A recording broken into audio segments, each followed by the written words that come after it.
Las medidas económicas anunciadas por el ministro Sergio Massa, que son unas cuantas, hay dos que se puede decir tendrían el mayor impacto entre los ciudadanos. Una de esas tiene que ver con ganancias, la otra con la devolución del IVA. Y es cierto, se ha hablado mucho en estos últimos días respecto de esos dos temas, pero siempre hay algo más para saber, para conocer. Por eso le vamos a dar la bienvenida a nuestra invitada y vamos a hablar de eso, claro. Estamos con Liliana Peralta, que es docente, contadora, magíster en finanzas públicas y profe de esa materia en la Facultad de Ciencias Económicas de la UNL, en este micro que tenemos todos los miércoles, que los recibimos con tanto entusiasmo y con tantas ansias para que nos echen luz respecto al tema de la economía. Hola Lili, ¿cómo estás? Hola, ¿qué tal María? Buenas tardes. Bueno, bien. Mucho se habló en estos últimos días, o al menos desde que Massa anunció las medidas, ¿no? Pero bueno, vamos de a poco, vamos por parte, para hablar de ganancias, por ejemplo. ¿A partir de cuándo? ¿A quiénes beneficiaría esto? Si tenés idea de cuántas personas, por ejemplo, aquí en Santa Fe podrían ser las beneficiadas. Sí, efectivamente, María, a partir de octubre del 2023, aproximadamente 800.000 contribuyentes del impuesto a las ganancias empezarían a dejar de pagar el impuesto a las ganancias debido a que se subiría el mínimo no imponible a 1.770.000 pesos, que es un importe equivalente a 15 salarios mínimos vitales y móviles, que actualmente está en 118.000 pesos. Sabemos que en estos días se va a aumentar ese mínimo no imponible a 158.000 pesos. Con lo cual, entonces, solamente el 10% de esos 800.000 contribuyentes continuarían tributando el impuesto a las ganancias. Representa entonces el 10% del total. Bien. Ese 10% del total que seguiría tributando el impuesto a las ganancias son los cargos directivos altos, funcionarios o directores de empresas, puestos calificados, de sociedades anónimas, de cooperativas, con lo cual este 10%, vuelvo a insistir, seguirá tributando el impuesto a las ganancias. Este mínimo no imponible, según la media sanción que tuvo el proyecto de ley el viernes pasado en la Cámara de Diputados, va a tener dos actualizaciones semestrales, en función de la actualización de los salarios mínimos, que va a ocurrir en el 1 de enero y el 1 de julio de cada año.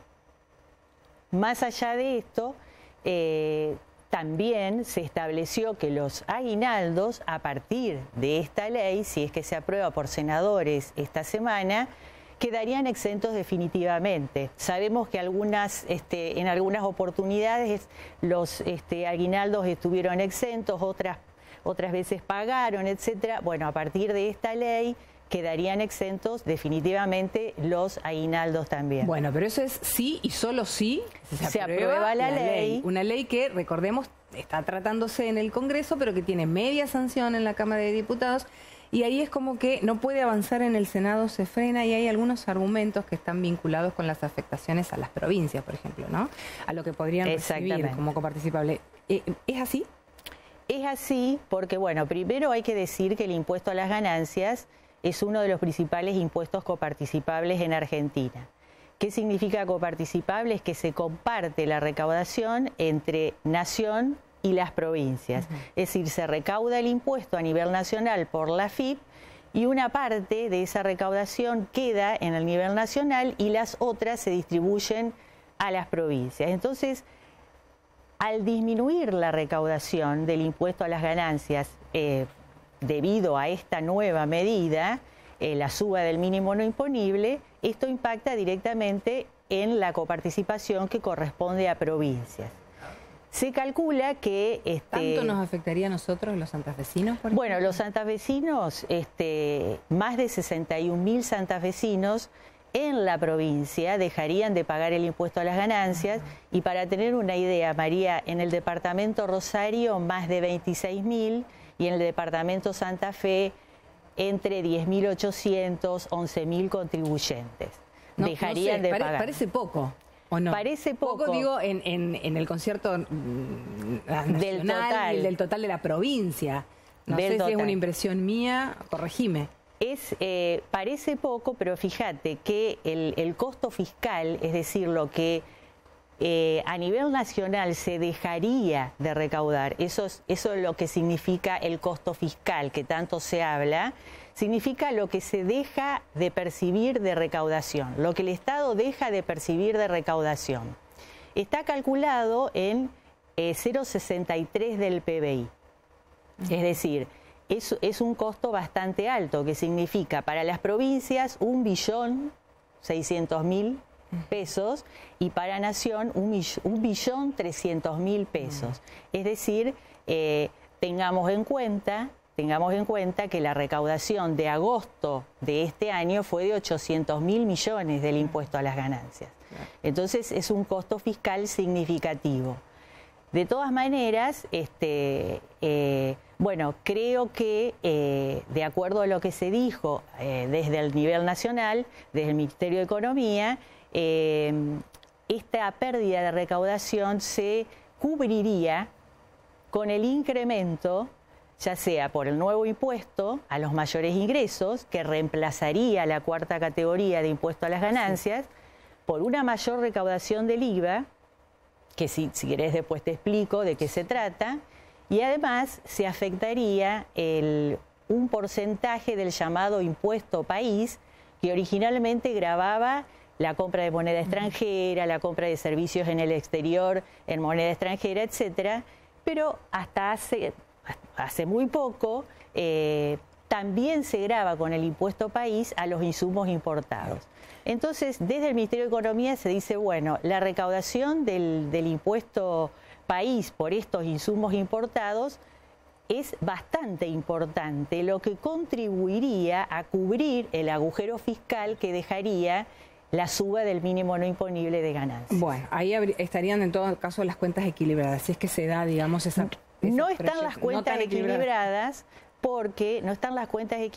porque igual las provincias, según lo que trascendió en los medios este fin de semana, igualmente le pidieron al ministro de Economía que una ayuda financiera para cubrir las pérdidas de recaudación, no solamente por el impuesto a las ganancias, sino de IVA. Entonces, el ministro prometió, es decir, o se comprometió aparentemente a afectar una parte del llamado impuesto al cheque, es decir, impuesto a los débitos y créditos bancarios, que es un impuesto nacional no coparticipable, y el impuesto país, que también es no coparticipable. Una parte de ambos impuestos serviría para cubrir también, o sea, a pedido de los gobernadores fue esto, y bueno, el compromiso está. Veremos en los próximos días si se lleva a cabo esta nueva medida, ¿no? Lili, te quiero preguntar por todo, te quiero aprovechar todo y tengo poco tiempo, pero bueno, hasta acá ganancias, que ya sabemos que no va a afectar el salario, no va a venir el beneficio en el salario de septiembre,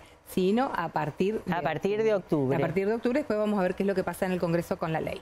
Pero el otro tema y el otro anuncio que hablábamos hoy tiene que ver con el compre sin IVA.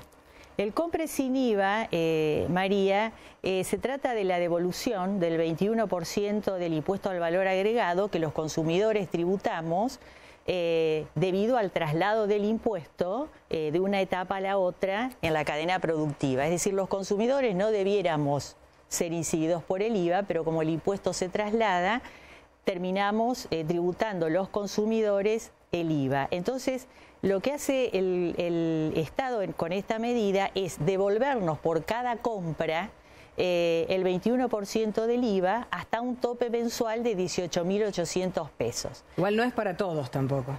No es para todos, sino que es para aquellos que ganen menos y tengan ingresos menores a 708.000 pesos, siempre teniendo en cuenta el salario mínimo vital y móvil, que en este caso sería de 6 salarios mínimos vital y móvil, que digamos llegarían entonces a un ingreso de 780.000 pesos. Todos los que ganan menos de 708.000 pesos estarían dentro de los beneficios de la devolución o el reintegro del IVA. Además, los jubilados, los pensionados por fallecimiento, por causas de fallecimiento o pensiones no contributivas, los monotributistas puros, es decir, aquellos contribuyentes que solamente tributan el monotributo y no tienen algún otro ingreso en relación de dependencia, por ejemplo, el personal de casas particulares, los titulares de asignación universal por hijo y asignación universal por embarazo, entre otros. Es decir, es un universo de 20 millones de contribuyentes a los cuales se les estaría devolviendo o reintegrando mensualmente estos 18.800 pesos. Ahí me gustó el estaría, porque es condicional. Es condicional. Se anunció en esto la semana pasada, bueno, en teoría comenzó a funcionar, pero ya también lo que hemos recibido, incluso en los medios de comunicación pasa, son las denuncias y los reclamos porque no está hecho el reintegro. ¿Qué pasa en ese caso? ¿Hay un lugar en donde pedirlo, en donde reclamarlo, donde hacer una consulta? Bueno, hay una página específica de la AFIP en donde los consumidores que todavía no han recibido el reintegro pueden ingresar y tienen que completar un formulario con sus datos personales, etcétera, y además con el motivo por el cual hacen el reclamo. Y si no, hay un 0800 también con el cual, digamos, pueden dirigirse a AFIP y explicar los motivos de su reclamo.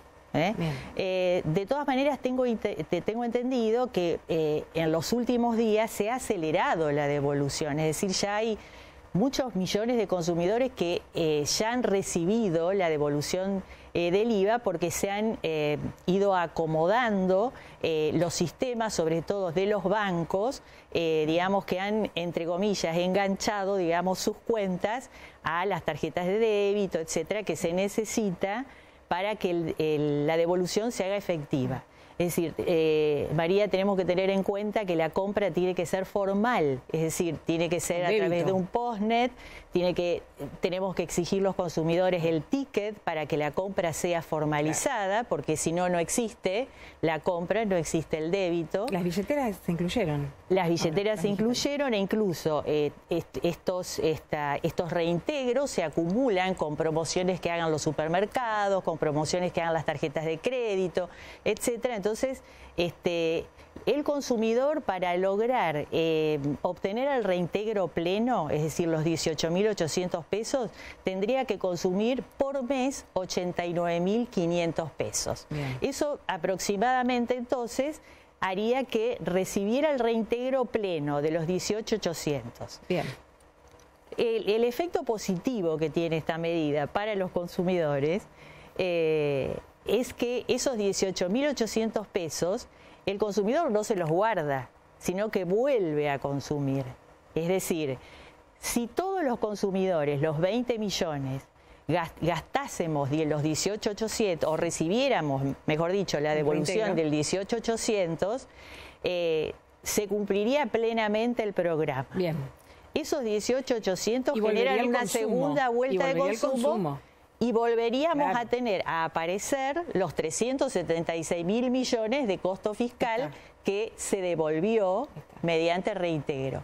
¿Esto qué hace, María? Genera nueva recaudación. Ahí me están dando los números, entonces. Bueno, Lili, muchísimas gracias por venir. No, gracias a vos, Vamos a seguirla por favor. la próxima con estos temas que son tan interesantes y que tienen que ver con la doméstica, con la diaria, con el bolsillo de los ciudadanos argentinos. Bueno, gracias a vos. Un gusto, Liliana Peralta. Seguimos.